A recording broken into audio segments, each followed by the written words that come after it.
वो जो जानकारी दे रहे हैं ये एज ए फादर जिनका सवाल था उनको बहुत काम आएगी, क्योंकि बच्चों को लेकर के अभिभावकों की परेशानी साफ नजर आती है। हमारे साथ एक कॉलर जुड़ गए हैं झारखंड के गोड्डा से, विकास आप अपना सवाल पूछिए। हेलो विकास, आप अपना सवाल पूछिए, आपकी आवाज आ रही है। प्रणाम सर। मैडम दीजिए डॉक्टर साहब को। आप अपना सवाल पूछिए, आपकी आवाज डॉक्टर साहब तक जा रही है। ठीक है सर, सवाल पूछते हैं सर। हम थोड़ा सा जा रहे थे छुट्टी से मेहमान के दिन घर, तो मेरा एक्सीडेंट हो गया, तो यहाँ पे इलाज सफर नहीं हुआ, तो सिल्लीगुड़ी में इलाज किया सर। सिल्लीगुड़ी में इलाज किया तो मिर्गी घोषित कर दिया सर। अब मिर्गी का ट्रीटमेंट चल रहा है, तो हम वैक्सीनेशन ले कि नहीं सर, कोरोना वाला। डॉक्टर विनय रंजन, आप इनको क्या सजेस्ट करेंगे, क्योंकि इनका सवाल इनके खुद के लिए है कि इनको समस्या मिर्गी की शुरू हो गई है, तो वैक्सीनेशन करा सकते हैं नहीं करा सकते, वैक्सीनेट हो या ना हो? पहले ये जानना चाहते हैं कि अभी आपको मिर्गी का दौरा अभी फ़िलहाल में आ रहा है कि नहीं आ रहा है? अगर अभी फ़िलहाल में आपको मिर्गी का दौरे आ रहे हैं तो आपको वैक्सीनेशन नहीं लेना चाहिए। अगर आपको मिर्गी के दौरे रुक चुके हैं तो आप आराम से कोरोना का वैक्सीन ले सकते हैं।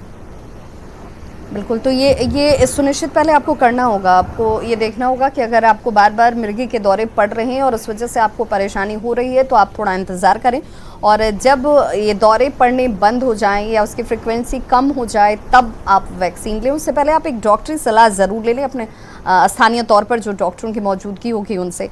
डॉक्टर शिखा रानी, मैं आपसे समझना चाहूँगी और जानना भी चाहती हूँ कि जिस खान पान की बात की जाती है बच्चों की इम्यूनिटी को बढ़ाने के लिए, अभी के लाइफस्टाइल में या फिर रहन सहन में बहुत सारी ऐसी चीज़ें हैं जो लोगों ने भुला दी हैं या अब धीरे धीरे लोगों की दिनचर्या में वो शामिल भी नहीं है।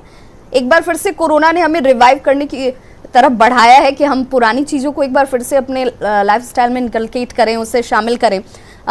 अगर दो प्रमुख चीज़ें जिनको इस वक्त बच्चे के तौर पर भी माता पिता के तौर पर भी खान पान में ज़रूर शामिल करना चाहिए जिससे इम्यूनिटी बढ़ती हो, तो क्या सजेस्ट करेंगे? सबसे पहले तो इम्यूनिटी का ही सारा रोल है कोरोना के टाइम में। अगर जितनी अच्छी इम्यूनिटी होगी, चाहे तो वो बच्चों की हो या एडल्ट की हो, हम उतना अच्छा उससे फाइट कर सकते हैं। और कहीं ना कहीं जो वैक्सीन दिया जा रहा है वो भी इम्यूनिटी को ही बूस्टअप करने के लिए दिया जा रहा है कि हम उससे फाइट कर पाएँ। तो खान पान के बारे में मैं ये कहना चाहूँगी कि आप जितना लोकल रखें, लोकल खान पान कहने का मतलब है कि think global eat local. Local available जो भी आपके फ्रूट्स हों, साग सब्जी है, आप उसको खाने में ज़रूर शामिल करें।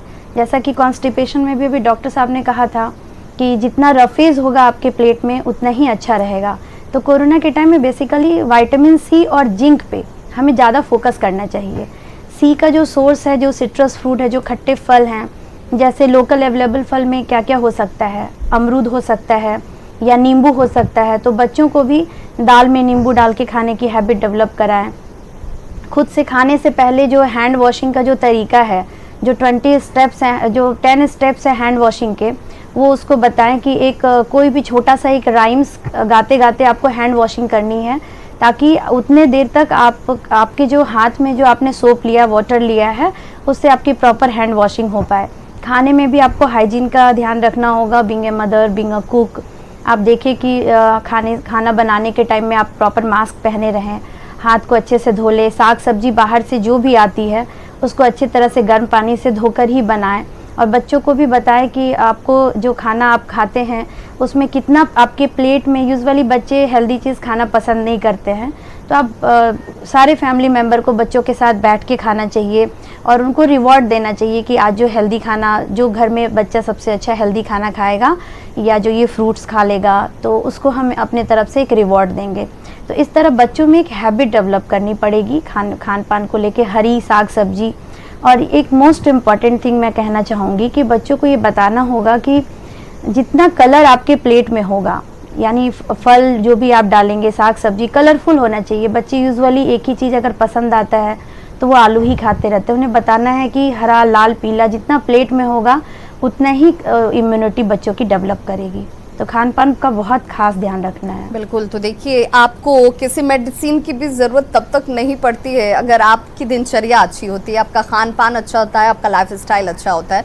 और लाइफ स्टाइल से मतलब सिर्फ पहनावे ओढ़ावे से नहीं है, खान पान में क्या चीज़ें आप खाते हैं, जिसका जिक्र भी डॉक्टर शिखा रानी कर रही हैं कि कलरफुल खानों को अपने थाली में शामिल कीजिए, उसे खाइए, बच्चों को खिलाने की कोशिश कीजिए, उनके व्यवहार में बदलाव इस तरीके से धीरे धीरे आएगा और उनकी इम्यूनिटी खुद ब खुद बढ़ेगी और बीमार कम पड़ेंगे और इस तरह की परेशानियों से माँ बाप को कम जूझना होगा। सरिता हमारे साथ जुड़ गई हैं धनबाद से। सरिता, आप अपना सवाल पूछिए।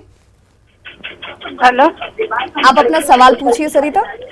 हाँ, मेरे बेटी है 2 साल 4 महीना की जी। उसको थोड़ा आज से खांसी सर्दी बुखार हो रहा है और उल्टी भी हुई 2-3 को।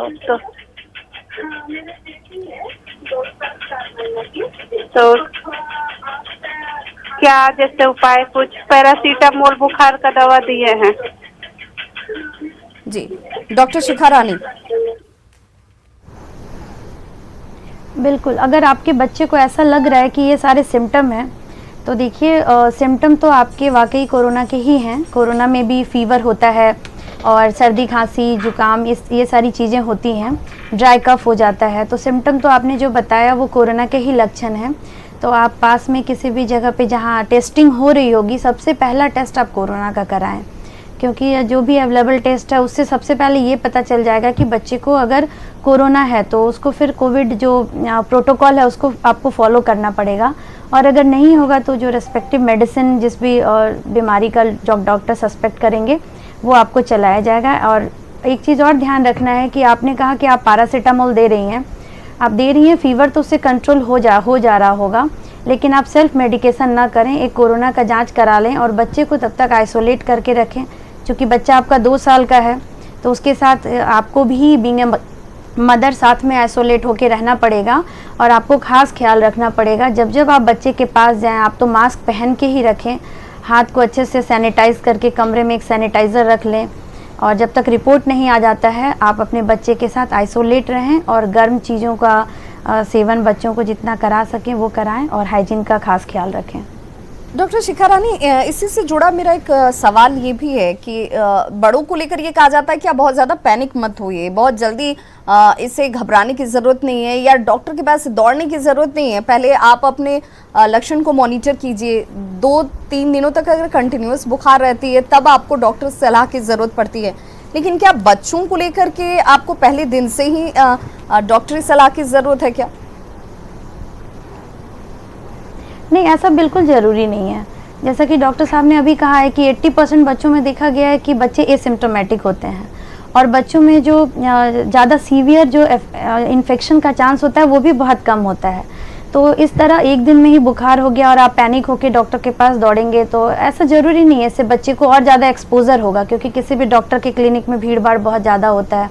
तो अभी जैसा सिनेरियो चल रहा है उसके अकॉर्डिंग बिहार में केसेस भी बहुत कम आ रहे हैं, तो इसके अकॉर्डिंग आप 2-3 दिन बच्चों को जैसे भी आप अगर रखती हैं फ़ोन कॉल पे डॉक्टर से सलाह ले लें। अभी के टाइम में तो बहुत लोग फ़ोन पे एक दूसरे की हेल्प भी कर रहे हैं, तो आप उसको लेके घर पे कर सकती हैं। 2-3 दिन मॉनिटर करने के बाद ही आप डॉक्टर के पास जाइए। अगर फीवर या खांसी या डायरिया इस तरह का कोई 2 से 3 दिनों में क्या दवाइयाँ बच्चों को दी जा सकती हैं अगर उनके अंदर ये लक्षण दिख रहे हो? तो अगर उनके बुखार आ रही है तो